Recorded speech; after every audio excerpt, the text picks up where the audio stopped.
ఖమ్మం వెలుగుమట్ల బాధితులకు సంపూర్ణ న్యాయం జరిగే వరకు పోరాటం కొనసాగిస్తామని ఇళ్లు కోల్పోయి నిరాశ్రయులైన బాధిత కుటుంబాలు తెలిపాయి.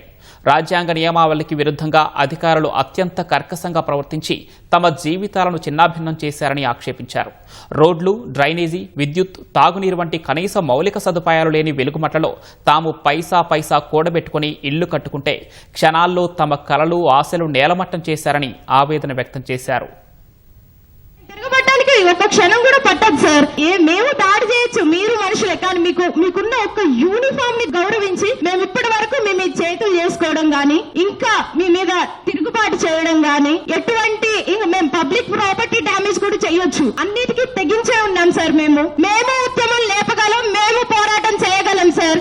8 సంవత్సరాల నుంచి ఆఫీసుల చుట్టూ తిరిగి, ఇంకా ప్రతి ఒక్క కలెక్టరేట్ చుట్టూ తిరిగి, ఎంఆర్ఓ ఆఫీసులు, విఆర్ఓ ఆఫీసులని సార్ మా భూములు మాకు తేల్చండి సార్. అది ప్రభుత్వ ల్యాండ్ అయితే కాదు సార్, అది భూదాన ల్యాండ్ కాబట్టి మాకు హక్కు ఉంది సార్. ఎందుకంటే అది వినోబాబా గారు మాకు నిరుపేదల కోసం ఇచ్చింది. ఆ నిరుపేదల భూమిని ఈ రోజు మీకు అర్హత లేదు అని దౌర్జన్యంగా తీసేసుకోవడం అనేది అన్యాయం సార్. మనం అధికారంలో ఉన్నాము, మనం ఏం చేసినా సెల్లుద్దనుకొని ఈ రోజు మా ముగ్గురు మంత్రులని చెప్పుకోవడానికి సిగ్గుసేట్ సార్. మేము ఓట్లేస్తే గెలిచిన ఆ వ్యక్తులు ఈ రోజు మా గుండెల మీద తన్నారు సార్. కనీసము బట్టలు తీసుకోవడానికి గానీ, అక్కడ ఉన్న వస్తువులు తీసుకోవడానికి గానీ ఏం అవకాశం లేదు. మీరు లోపలికి వెళ్ళొద్దు, ఏ సామాను ముట్టుకోవద్దు, మీకు అధికారం లేదు అన్నట్టు దౌర్జన్యంగా సార్ అలా దారుణంగా కూల్చేశారు. ఎవరి భూమి? మేమేమి ప్రభుత్వ భూములలో లేమే.